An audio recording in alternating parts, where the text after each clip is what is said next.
Hello everybody and welcome to this week's Marshall Hangout. Today we have 2003 Marshall Scholar Vikram Mital, who did an MSc Research in Engineering at Trinity College, Oxford, and is now at West Point as an assistant professor. And he's going to speak to us today on a very important topic, especially with COP26 coming in the UK later in the year, around the pathway to sustainability in the transportation sector.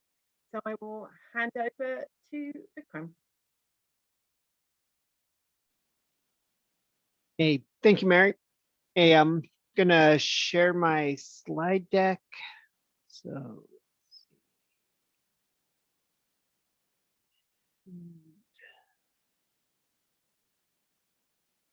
there we go. So hopefully all of y'all can see my slides. So hey, good afternoon, good morning, depending on where you're at. Thank you for joining me today on my talk on the transportation sector's roadmap for carbon neutrality. Basically, what I'm going to be talking about is the route that the transportation industry could potentially take to try to reach carbon neutrality. And it's a feasible, logical pathway that would more than likely work. And we're going to discuss the technology and the infrastructure and everything that has to go into that, create a more or less a roadmap, and then look at what all needs to be done and look at the net change in carbon. All right, so before we begin, let me just give a little bit about my background. So my name is Vikram Mital. I'm from Amarillo, Texas. I was a 2003 Marshall Scholar, undergrad at Caltech. Caltech really kind of drives home a love for math, science, engineering. I fell in love with thermodynamics there. Kind of an odd thing to fall in love with, but then I ended up getting a Marshall Scholarship and went on to Oxford, where I got my master's in engineering science, looking at jet engines and gas turbine cooling. It was a lot of fun. So kind of applied thermodynamics. Went on from there, came back to the US and got my PhD from MIT in mechanical engineering, focusing on car engine technology. Basically look at engine and fuel relationships. Graduated 2009, right when the auto sector collapsed. So I kind of pivoted a little bit and went to the defense realm, just because the automotive community wasn't really hiring. So on the side, I'm a US Army reservist, National Guardsman, joined in 2006, deployed in 2011 to Afghanistan for a year as an engineer officer. With the combination combat experience, a technical background, I was working at Draper Labs at the time, which is a defense lab that's in Cambridge, Massachusetts, in their vehicles and robotics group. But given the mixture of combat experience with technical background, they kind of segued me over from mechanical engineering, from designing actual hardware, into systems engineering, where I was looking at things like requirements, looking at trying to align needs with technologies and try and mesh everything together, and got really good at doing technology road mapping and a lot of systems analysis. In 2015, I left Draper Labs for a faculty position at the United States Military Academy at West Point. So I've been here for just about 6 years in the Department of Systems Engineering. Most of my expertise and what I do research in, what I work on, energy systems, modeling and simulation, systems analysis. So the reason I'm giving this background is it kind of helps set the stage a little bit for my background and what's kind of helping drive my analysis. I'm a systems engineer, so kind of looking at the holistic systems thinking approach, and then with a very technical energy background, trying to understand, well, what does the energy sector, or sorry, the transportation sector need in terms of energy, and how can we do it in a responsible way? So just a couple of quick rules that underlie my entire analysis. So first off, just as an engineer, I deal a lot with both statistics and science. They aren't necessarily equal to each other. And a lot of things that you'll hear in the news or in reports as being the science of climate change or the science of COVID, it's really just data analytics or statistical data It's not really looking at the pure science underlying it. So kind of an important thing to keep in mind. Secondly, though the timelines that I project and whatnot are a little bit longer than what several folks have pushed as being like what's critical for turning around the transportation sector. I want to make it clear that I believe climate change is a real issue. I think it's scientific. From everything that I've learned, from everything that I've researched, it's scientifically proven, and we need to address it. I mean, it's a real issue. Another thing that is important on my analysis, just I want to maintain a global perspective. When you put in policies that only apply to one country, what ends up happening is the industries just shift to other countries. And a great example is coal. When the UK, Germany, the US, all these countries put massive mandates on clean coal and taxed coal heavily, the coal industry just started shipping their coal to other countries that didn't have those same regulations. So right now, a lot of countries in Africa are enjoying very cheap energy powered by US, UK, German coal. And meanwhile, the carbon footprint associated with that coal is actually significantly higher because now we have that transport cost in addition to everything else. So it's important that we maintain a global perspective and look at things that are that will work on the global stage. We also have to make sure to maintain economic responsibility, and I'll talk about that a little bit more when we look at electric vehicles and what we're currently doing, why that's in my opinion not responsible. The other thing too is I want to try to, in this analysis, avoid collapsing any industries. And this is your coal industry, your oil industries, anything that employs a lot of people. And I'm not saying this because I'm not saying this for any specific reason outside of when you collapse an industry, people get mad. And when they get mad, they push for regime change, whether that's voting for the next person to come along. And basically what ends up happening is that next person just reverts any policy that was put in place. So any progress that someone might make, if you collapse an industry, they're likely going to get voted out of office, and the next person is just going to undo any of the changes the previous person did. So this analysis is looking at, hey, is there ways we can leverage the coal industry? Are there ways we can leverage the natural gas industries? And there are some great opportunities for them. And finally, the most key and important part of my analysis is that technology and infrastructure must be properly in place in order for any new measure to work. It's great for new laws to be passed and new measures to be passed, but if you don't have the right technology or the right infrastructure, you might be doing something that's counterproductive or unnecessary. All right, so whenever you start doing road mapping and whatnot, it's useful to know where you're at. And again, we're focusing on the transportation sector. So when you look at greenhouse gas emissions, currently we release per year on a global stage 6.25 billion tons of CO2. So good amount, and we need to reduce that. I mean, it's pretty obvious that that number needs to go down. For those greenhouse gas emissions, a little over a third comes from passenger vehicles. So these are your scooters, mopeds, cars, vehicles that people use to move around on. About a third comes from commercial vehicles. So these are your trucks, your buses. For those of you in the UK, your lorries, if you will. So kind of your larger vehicles that are used for shipping. And then you can see on the side that you have aviation, which is 12%. So still a pretty substantial amount that we have to take care of. Maritime, which more or less often goes unregulated and we kind of forget about, but maritime really needs to be brought in as well because their diesel engines are fairly polluting. And then we have rail at 1%. And we're not going to worry too much about rail because the general trend that's happening on the rail industry is they're moving more and more to electric trains feeding off the grid. And with the proper changes to the grid that we'll talk about in a few minutes, they're moving in the right direction. All right, so breaking it down for each of those. So passenger and commercial ground vehicles, we have 1 billion passenger vehicles in the world. So good amount. I mean, considering the number of people in the world, 1 billion passenger vehicles kind of surprised me that the number is that high. 400 million commercial vehicles, so huge amount there. And here's one of the critical things that we have to look at is 99.7% use internal combustion engines. And this can be gasoline powered or diesel.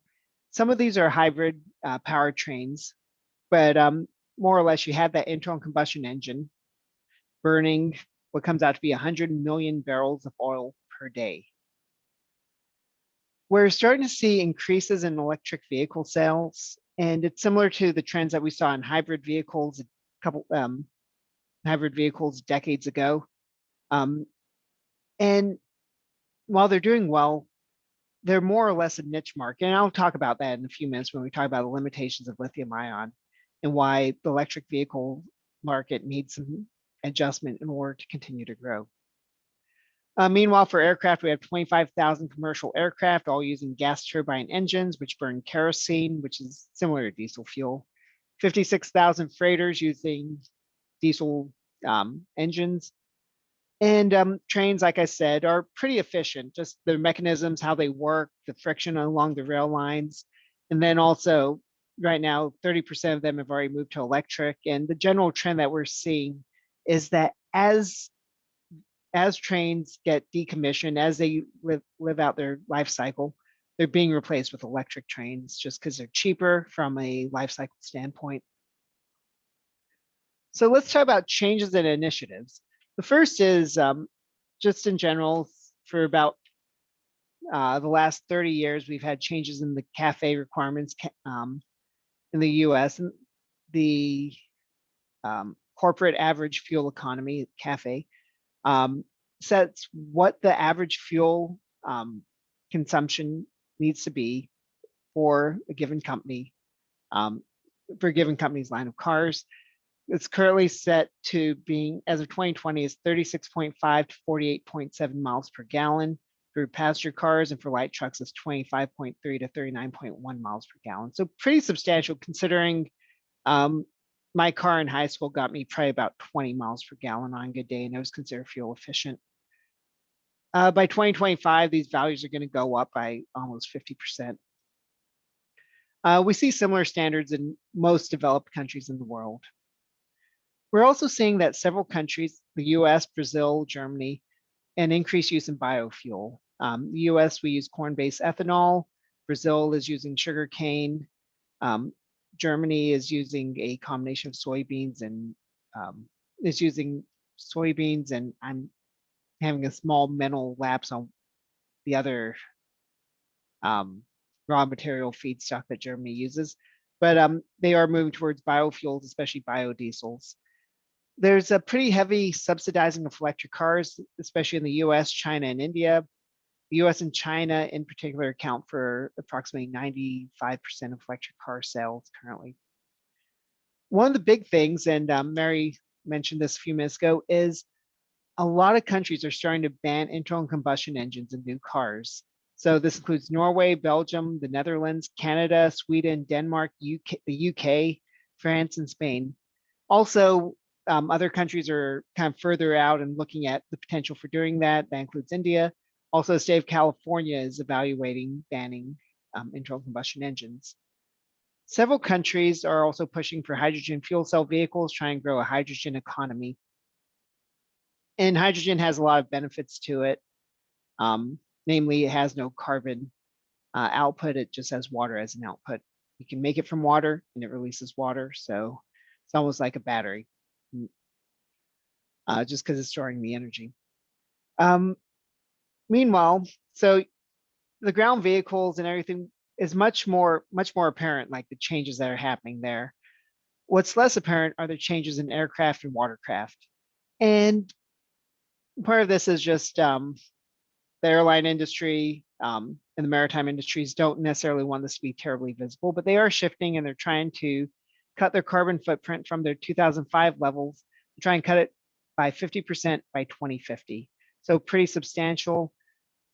They're they're looking at different things such as hydrogen fuel planes, but more than likely what they're looking to be doing is a combination of biofuels with what's called sustainable aviation fuel, which is just another way, is the way the aviation industry is phrasing that is what they're calling biofuels. And like I said before, diesel trains are just generally being phased out just due to their life cycle and being replaced with electric trains. All right, so let's talk about the issues and why that's not going to give us those movements aren't going to create the end goals that we need. So first, this is a big deal. So petroleum-based fuels are cheap. There's no giant conspiracy out there. The oil industry doesn't own all of our politicians or whatnot. We use oil, and we use oil because it's cheap. The infrastructure's in place. We have the refineries in place. The distribution's in place. You can take crude oil from the earth from drilling, and you can readily make it into gasoline, to diesel, into kerosene, to motor oil. And so it's very, very cheap. Biofuels, on the other hand, it requires significantly more processing. And if you take out the subsidies, so the US, we use corn ethanol, all of the all the gasoline distributors just toss 10% ethanol after they're done refining their fuels, just because take advantage of the subsidies. But without the subsidies, it's approximately 2 to 5 times the cost of petroleum-based gasoline, diesel, or kerosene. So significantly higher cost to use biofuels. And now we're starting to look at industries like the aviation industry that's hurting right now. That cost is pretty substantial. And the big benefit also from biofuels is that you can follow the logic that the carbon dioxide that they release from combustion is absorbed by the plant material during their lifetime. However, when you start adding in all the additional processing you have to do, it's not necessarily quite as clean as that. The next big issue is with electric vehicles. And the first is just our batteries, lithium-ion batteries. Amazing technology. They've revolutionized everything from cell phones to computers to electric vehicles, but they are expensive and they are incredibly environmentally unfriendly. There was an interesting article I read in The Guardian that was trying to make a case for them that was just almost came across as propaganda. I think the article said that the metals are almost in usable form when you mine them. That's not true. They take about, for a kilogram of lithium ion batteries, it takes about 5,000 liters worth of water to try to produce it. Lithium's only available in certain regions. It's getting scarcer and scarcer. It's typically strip mined, so not good for the environment there. And it is in a very limited supply. And as we continue to push electric vehicles, that demand is going to skyrocket. And meanwhile, you have competing industries from consumer electronics. So you have a lot of issues going on with lithium. The next issue is hydrogen. Though hydrogen is kind of like the dream fuel that everybody talks about, it's not really feasible at a large scale without some massive, massive improvements. The first being is storage. We don't have good, safe ways to store hydrogen. Right now, we can compress it, we can liquid cool it, or we can store it in a metal matrix, but all of those are fairly unsafe, fairly expensive, and they don't really lend themselves for distribution. And by the way, compressing hydrogen takes a massive amount of energy to get down to a usable concentration. The other issue is how we produce hydrogen right now.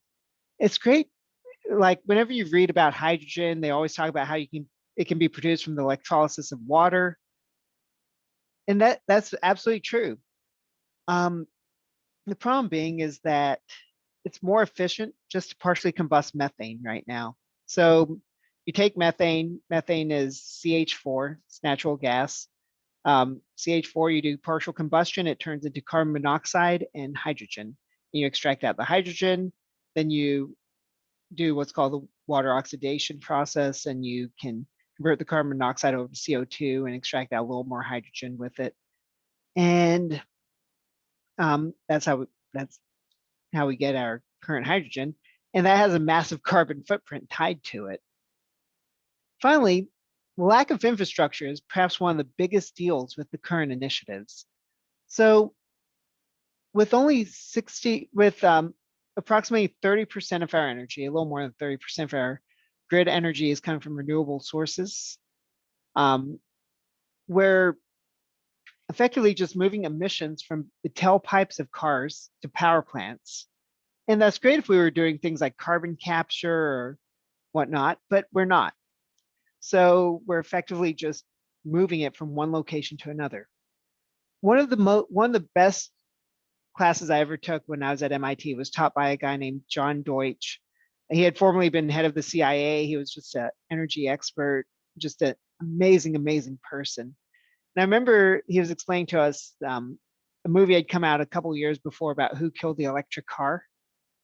And it showed some sort of conspiracy by big oil, by the automotive sector. And we learned in his class that it was Nevada that killed the electric car because they were going to raise electricity prices because they really didn't like that LA was just effectively moving the emissions from the state of Los Angeles into the state of Nevada. So they were going to raise electricity prices, and that's basically what killed the electric car program. So a couple of issues with that lack of infrastructure also is our supply is kind of fixed, demand's going to increase, so that's going to drive up electricity prices, which creates a pretty negative impact for those who don't even own cars. So not necessarily fair for those folks. The other thing too is when you start looking at what we're doing in terms of subsidizing electric vehicles, it's also creating some negative, it's also creating some overall just general negative impacts. Due to the price of lithium ion batteries, they are prohibitively expensive. They're an upper class product. I don't know anyone who is lower middle class or lower who owns a Tesla. So basically we're giving tax subsidies to the rich to buy luxury items. And tax subsidies are somewhat spread out across the general population. And so effectively, the lower class folks are paying for the rich people to own luxury cars. Meanwhile, they're getting hit again with increasing electricity prices when they don't own those cars that are drawing that electricity. So unless we can get lithium prices down, unless we can replace lithium with something cheaper, and I'll talk about some good alternatives in a minute, the current system of tax subsidies and whatnot, as well as those increasing electricity prices, are going to negatively impact the poor. The other thing too is just the raw amount of electricity that we're using to try power electric cars. So suppose we replace 10% of US cars, that is 12 new nuclear power plants, 1 gigawatt power plants. Like right now, I live across the river from Austining nuclear power plant that's getting shut down. That's 1 gigawatt. So we need 12 more of those installed in order to replace 10% of US cars. Now, when you start looking at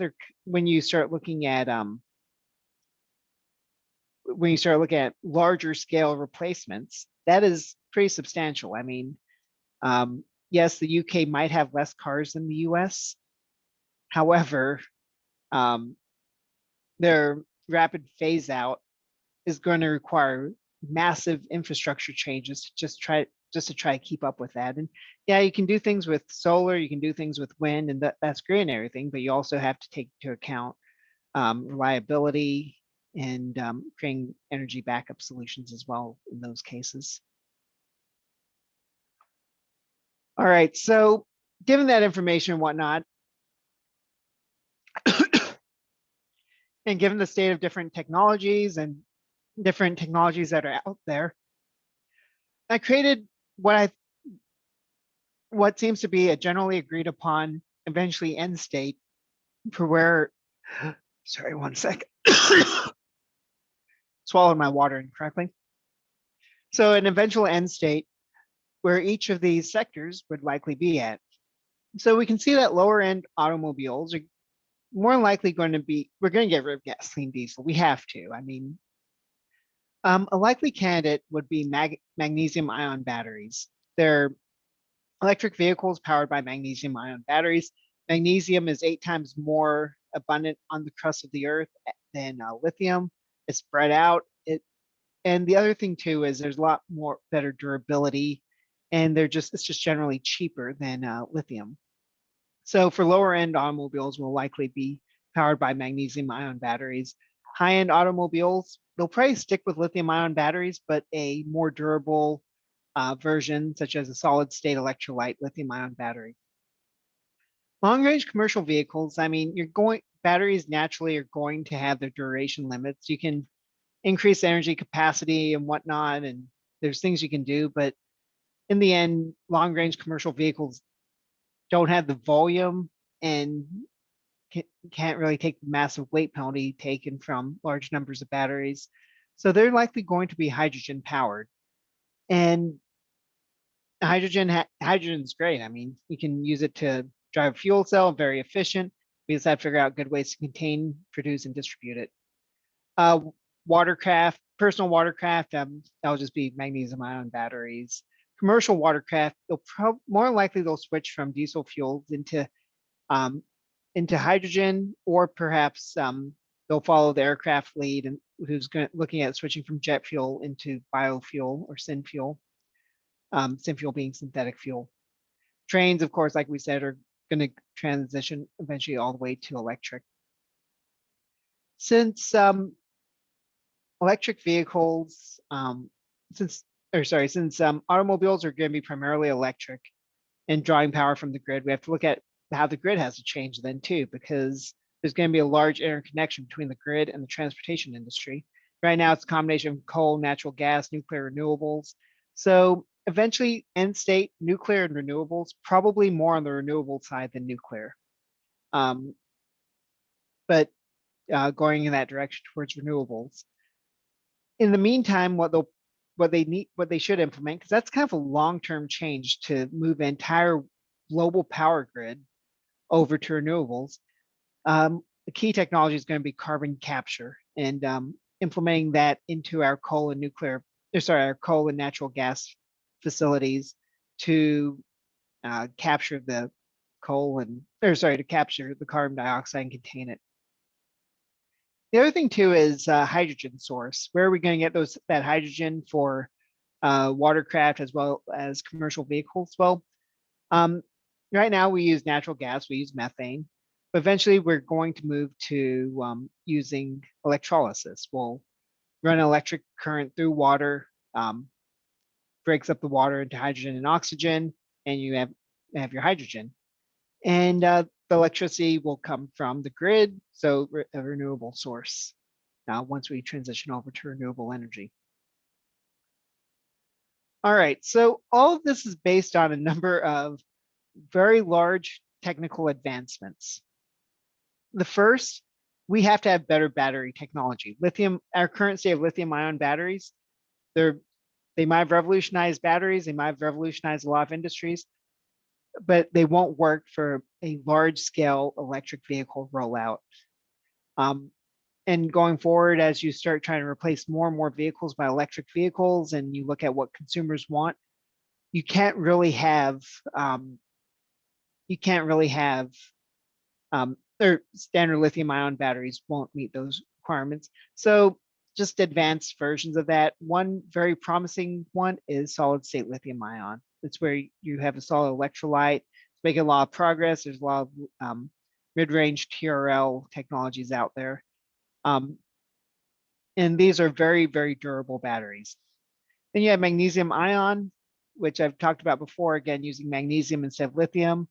And it's cheaper, more sustainable. It also doesn't have the dendrite formation issue that lithium ion does. And so that results in the batteries being able to be charged faster, as well as having a lot more cycles to it. So it increases the life expectancy of a battery pack substantially. Hydrogen storage and distribution. So was the most likely candidate for hydrogen storage is going to be metal hydride. And that's where you chemically bond hydrogen inside a metal matrix. Then when you heat it up, it releases the hydrogen.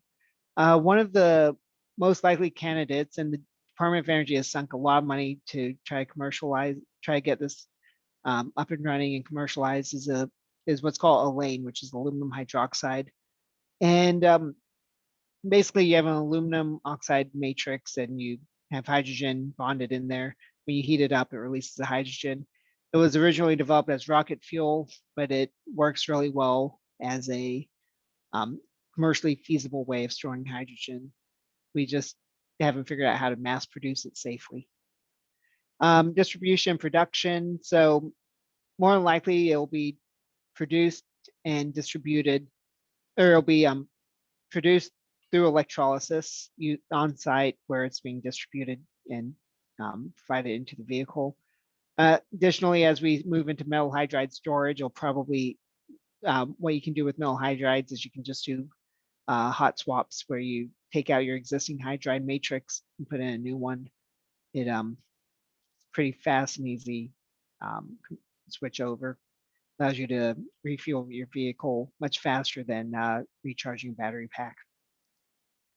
Talking about the jet or the aviation industry as well, we're looking at biofuels and synfuels, and biofuels and synfuels are actually going to be useful for the auto industry in general as they're transitioning to electric vehicles, just because they provide a lot of benefits in general. Like I said before, biofuels are made from organic material. The organic material absorbs the carbon that's released during its lifetime, so it's net zero. One of the most, or traditionally biofuels have been corn or sugarcane based. The next generation is using waste oil as well as animal fat and other organic waste material, so it doesn't compete with agriculture. However, some of the newer moves have been towards algae. So algae-based biofuels, very low cost, very sustainable. They have a few issues in terms of growing and just cost is, right now they're trying to develop mechanisms to cut down the cost even further to make it competitive with petroleum, but it's still significantly cheaper than traditional biofuels. Another area that's very important to look at is coal-based synfuels. So synfuels are synthetic fuels. You can make it from a number of items. The most common source of synthetic fuel is coal. You can liquefy coal and make it into a fuel. You might be asking, why is that a good thing? Well, so if you use carbon capture technology when you're producing your synfuel, you get a very energy dense material. You get a very energy dense synfuel that comes out of it. And then you can combine that with a less energy dense biofuel, because biofuels are naturally a little less energy dense than what you typically need. And you can combine that with your coal-based synfuel, and you have something that works, that has an energy content similar to your standard petroleum fuel. And this becomes an issue, especially for the aviation industry. So synfuels are important. They're great. Synfuels will be a useful market in the future. But let's talk about infrastructure now. So one of the big things on infrastructure is we want to cut down our carbon. One of the best ways to do that is just using carbon capture. Right now, we have approximately 60% of our energy coming from coal or natural gas, as you can see in the figure on the bottom there, and 10% nuclear, and then 27%, which is a pretty substantial number. I've seen that number grow over my lifetime from being 10% now to 27%, which is great. But that 60% coal, natural gas, there's a massive amount of money sunk into that infrastructure, massive number of jobs tied to that. So shutting that down doesn't really make sense. But what does make sense is, as we start upgrading our coal facilities, as natural gas facilities get their upgrades and just their normal maintenance upgrades, all that, adding in carbon capture and sequestration. It's expensive and poses a 20% increase in production cost.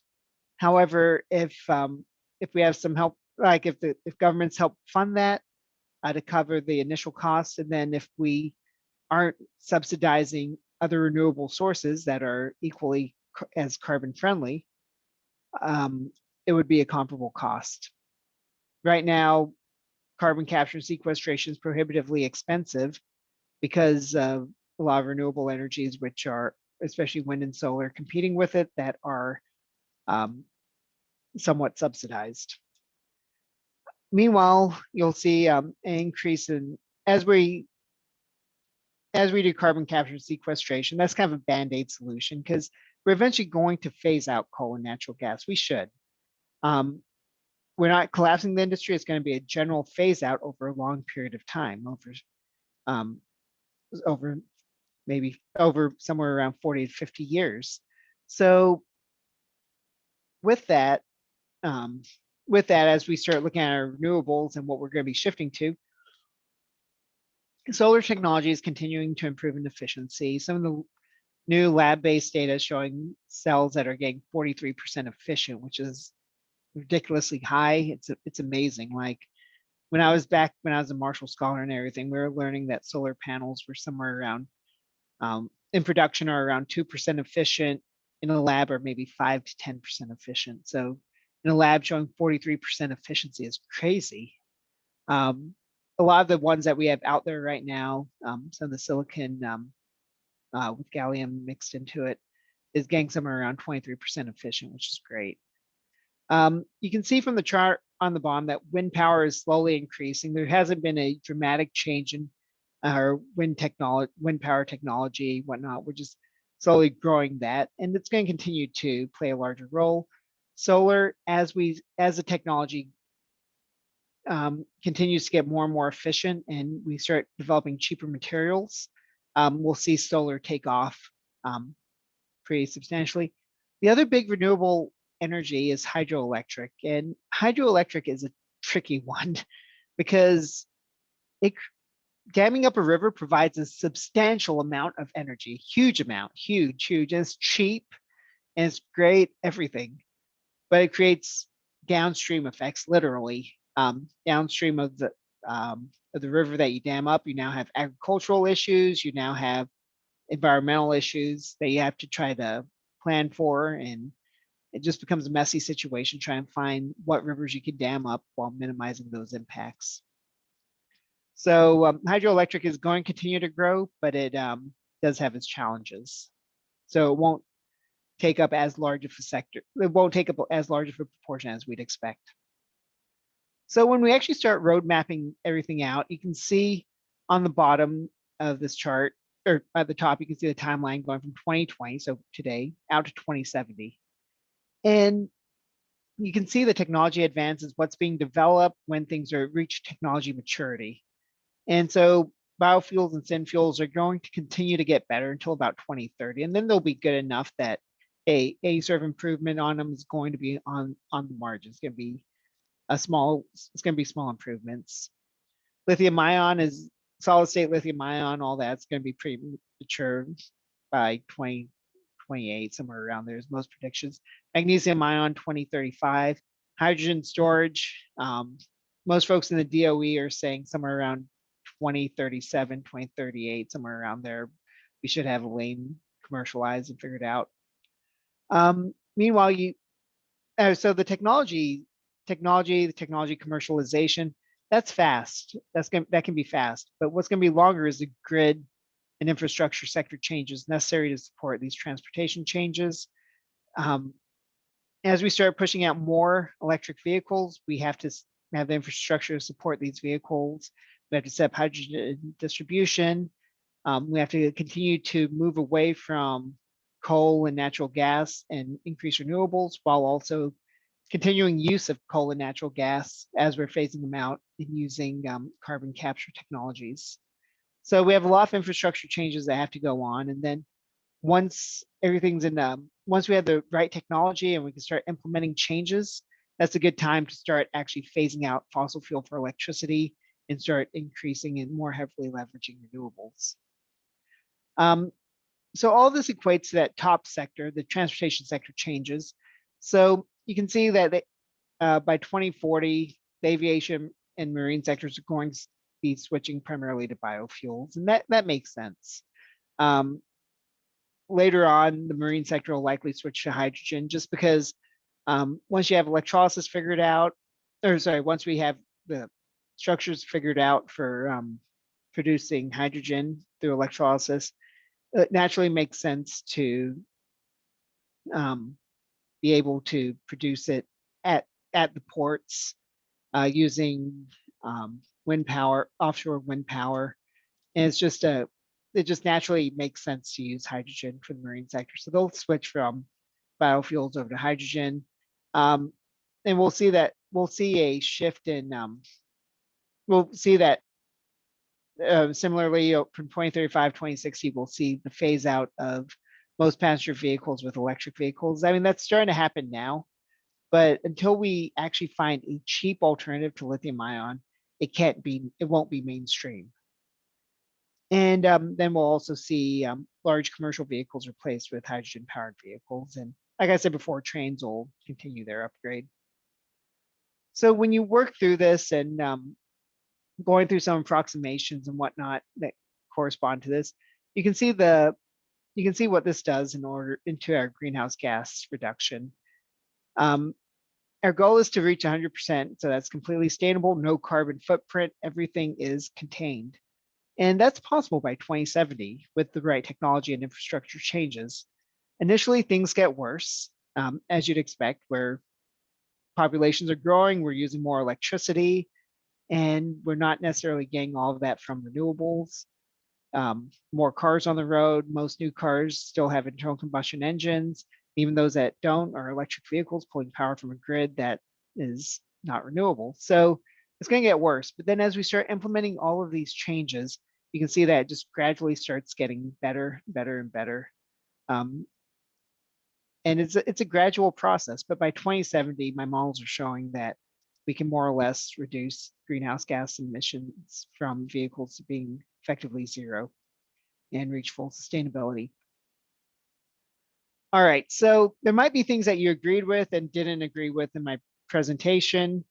I'm happy to discuss whatever. It's a fun topic. I love talking about energy. I love talking about vehicles.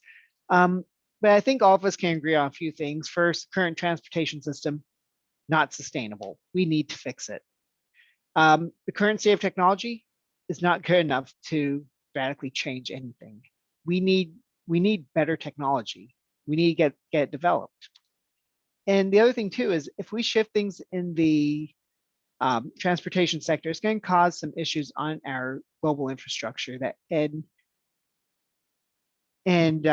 our infrastructure is just not ready for a radical shift like that. However, if we combine good technology and infrastructure, we can roadmap it out and have no greenhouse gas footprint by 2070. All right. So that's my presentation. I would love to have some discussion now. If you just want to stick your name in the chat, we can call upon you to ask your questions. I think there's a small enough group that we can do that.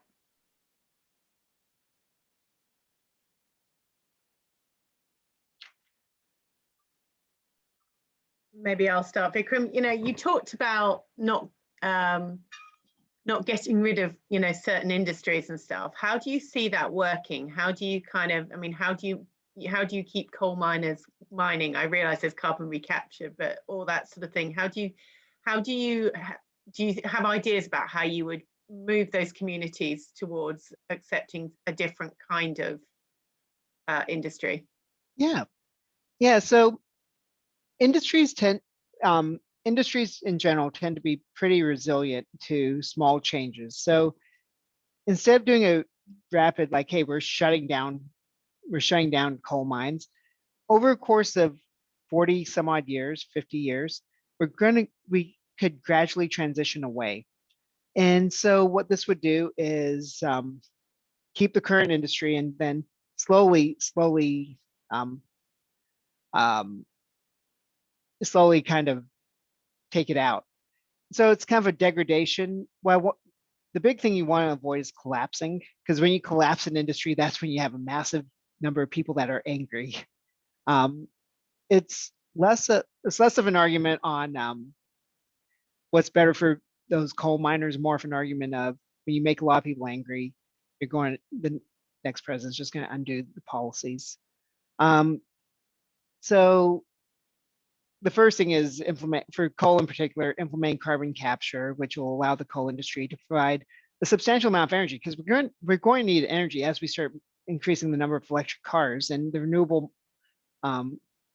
energy that we're adding on won't be able to keep up. So we're going to continue to need coal for a while, quite a while. But slowly transitioning away. The other thing too is we can continue mining coal for the production of synthetic fuels.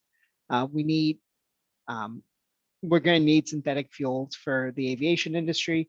There's also potential for it to help out some of the internal combustion engines that are still on the market later on as we start kind of moving away from oil. And if I think I didn't state this part, but a number of analyses have shown that the combination of synthetic fuels and biofuels, you can get a zero carbon footprint. Cool. Mike Torme, you have a question. Yeah, thanks. Really interesting talk. So I'm a current Marshall Scholar at the University of Southampton studying transportation engineering and planning. So awesome. Right up my alley, find this super interesting.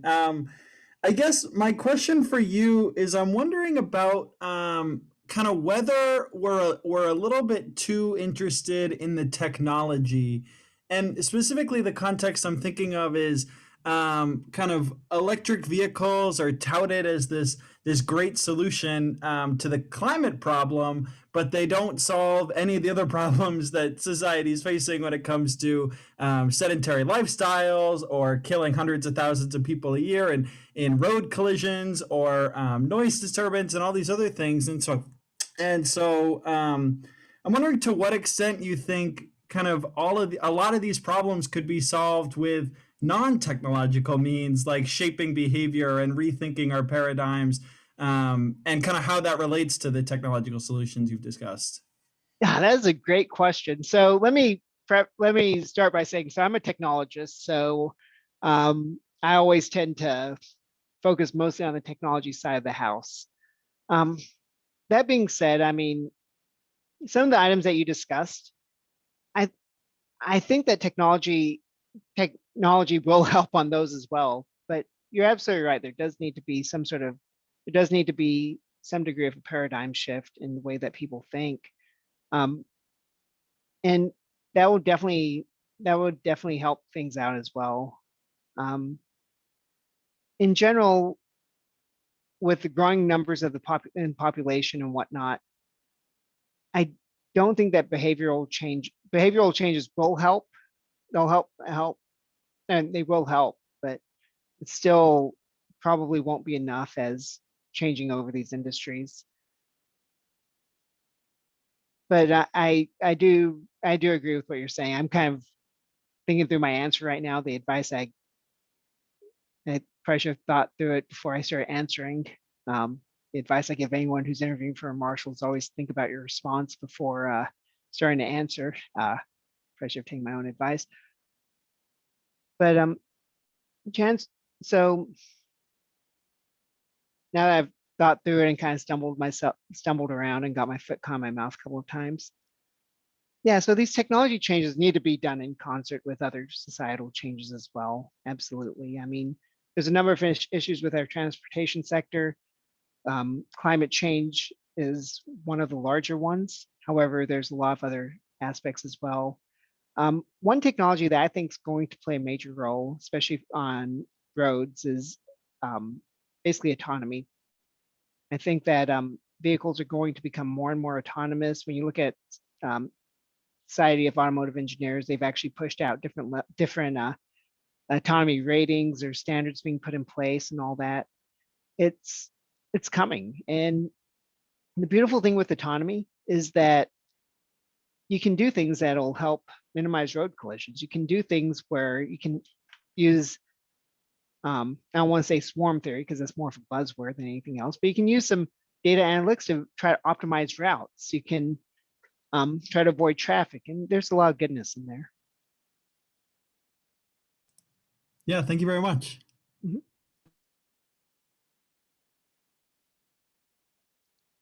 Ben, you're up next. Awesome. Thanks so much for the talk, Vikram. I was wondering if there's any, like, what the role of like grid level storage, energy storage, like battery at a grid level, how that affects the transportation sector, or I guess based on the last few weeks in Texas, the reliability of the grid, maybe worldwide or in the U.S. Yeah, so there's a lot of work going on in terms of energy storage, especially to help allow renewable energy. Like, I mean, renewable energy is great, but it's not reliable. But when you couple it with other items, when you couple it with good energy storage mechanisms, it does become reliable. Realistically, having a giant lithium-ion battery that can store and handle surges and whatnot, that's not feasible. I mean, that's the levels that we're looking at for the grid. That's just not happening. But a couple of feasible things that I've seen that are being implemented and that are actually being implemented in places is using potential energy, of all things. So pumping water up, using excess energy to pump water up, then basically extracting the potential energy through a turbine when you bring the water back down later on when you need additional energy. So mechanisms like that are somewhat simplistic, but they work. One nice thing when you start looking at renewables is because you don't have the initial carbon demand and whatnot, you can be a little bit inefficient in how you do your storage. So pumping water up and back down it's not 100% efficient. You have some losses, but it when you look at renewables, it's less of an issue. Awesome, thank you. Mm-hmm. Ewan. Hi, thanks very much. As you might guess by the accent, I'm not a Marshall Scholar, but I'm part of the civil service graduate scheme, and we do a mentoring system. And as part of that, we're kindly invited to events such as these. But before that, I was doing a public policy masters, and my thesis was about transport decoupling and emissions. And a big thing I was looking at, and I was interested to see if you've been looking at as well, is when you talk about the emissions there, are these kind of consumption-based emissions? Are these accounting for kind of international shipping, international aviation? And if not, does that kind of change your models a bit, change the calculation? Because then you're starting to account for, some really big aviation emissions. I mean, I guess in the US, you have a kind of a bit more than we do, obviously, but then it's still is kind of a massive chunk on top. No, that's a great question. So initially when I started like doing analysis in this area, I was focused very much on the United States and whatnot. And for exactly the reason you were saying, is like, hey, when you have international shipping, that's not really counting against any single country's carbon footprint or whatnot. So I started looking at it more at a global scale. So the models I was showing and like the timelines I was showing was for global change. Like individual countries they can shift technologies faster than 50 years. Not dramatically faster, I mean, but they can shift. This is looking at on a global stage what would be possible given the right resources and the technology improvements. But yeah, for the reasons you were saying, I was looking at a global picture. Thank you. Next up is Ian. Thanks, Mary. Thanks, Vikram. I am a 2017 scholar. I now work on light rail and sustainability policy in Phoenix. And so I question about your model. So you mentioned you focus on technology, the inputs. Do you assume any changes in distribution between public transport and private transport, or any kind of those changes that Michael was talking about? Kind of selfishly about, trying to get cars off the road, get people to take light rail to work. So my model didn't account for that. It probably should have, to be honest. It basically assumed a standard population model increase, like projected population changes. And then it kept the demand per person the same. Realistically, a better model and probably something I should add into the next version of it should capture that change, because especially in cities, I mean, as you start getting more and more cars, people shift away from that for rail services. Okay, cool. Thanks. I guess reason for optimism there. I feel like there's a reason for nudge politics or nudging people to use more public transport. And Claire, you have a question. Hi, thanks for giving the presentation. So I'm going to be a Marshall Scholar. Haven't actually been sent out yet, but when I go, congratulations. Thanks. When I go, I'm studying energy tech and carbon management. So I'm very interested in all of this. And I definitely come from more the econ side of things. So I'm curious on two things. One, what are your takes on the drivers that are going to be pushing this transition? So do you think that this can happen naturally with the market? You kind of mentioned a little bit how the government could be subsidizing these coal transitions, but just curious on your take. And then two, in a lot of the research that I'm doing right now, we are really pushing for the fact that due to the social cost of carbon, coal should be kicked ASAP. And I totally get what you're talking about with how you can't kill an industry. It's a disaster. But at the same time, we push a lot for like just transitions. So still getting rid of it, but really paying attention to those communities at the same time. What are your thoughts on like kind of the middle ground there? Yeah, no, great question. I mean, so first question is what's going to be driving these changes. So part of it is going to be you need government agreements, and the Paris Accords are a good first step, but taking it a step further and actually developing better metrics, better roadmaps, things that are more definitive changes, like stating technologies, stating what should be done, not just the end state how to do it. But also the general market is going to be shifting in that direction as well. I mean, as you start, like oil is naturally getting a little more scarce. It's oil is getting a little more scarce. That's driving the cost up. There's a lot of, goes back to my think about your answer before answering comment a second ago. So, like I said, you need some government drivers in there, especially on the international stage. But then also you have some economics and just some general capitalism that's going to play a large role. So once you get magnesium ion batteries, once that technology is developed, and there's several companies working on this technology right now for the electric vehicle market.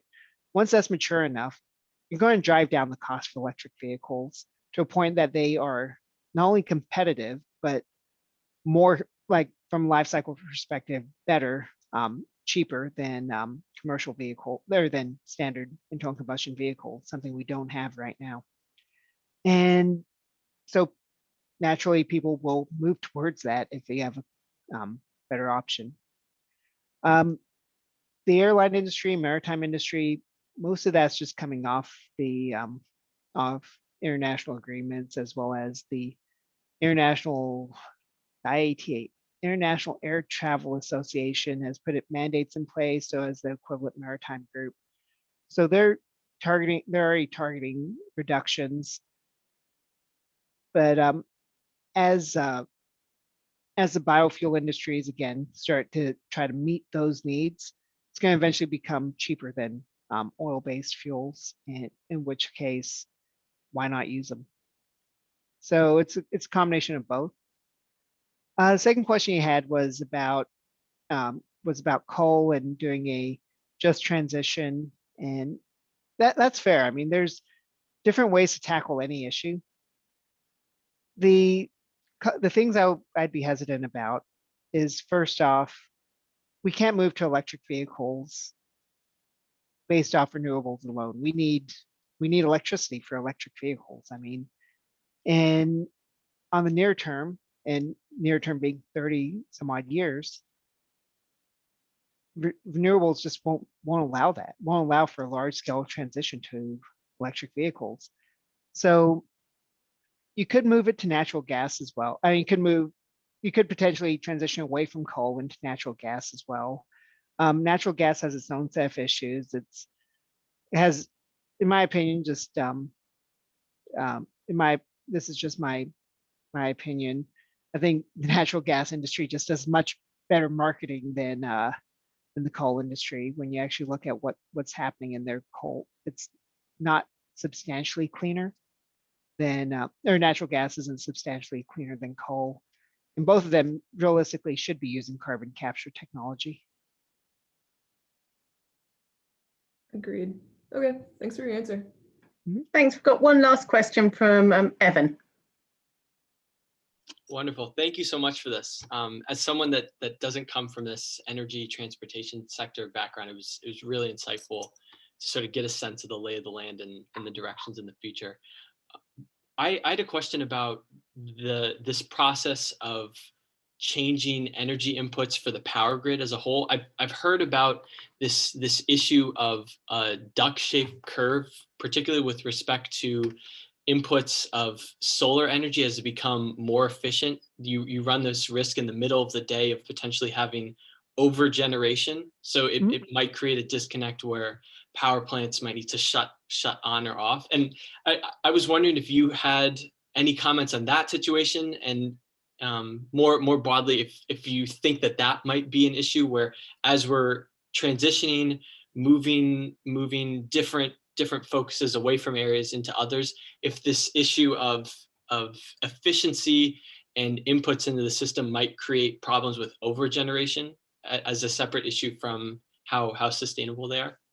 Yeah, I mean, overgeneration is naturally going to be an issue. You have to, the other tricky part about trying to align supply and demand for the energy sector, it's hard.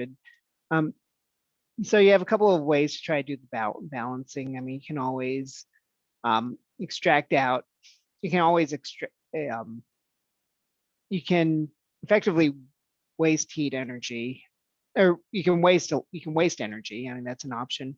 You can put it into storage. Those are basically your two options if you're overproducing.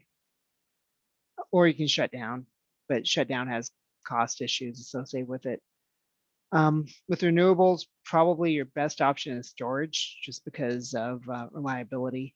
This goes back to some of the things like pumping water up and then having it fall back down and extracting the energy out of that. Mechanisms like that to try to handle that overproduction, and later on the underproduction that would go with it. Perfect. Thank you very much, Vikram. You've answered lots of questions, which is really good. Actually, I think it's great to have such a selection of people in the room to be able to ask those questions. And, hopefully we will be able to continue this debate over the years and maybe do this again in a couple of years and see where we are. Watch me be completely wrong on everything.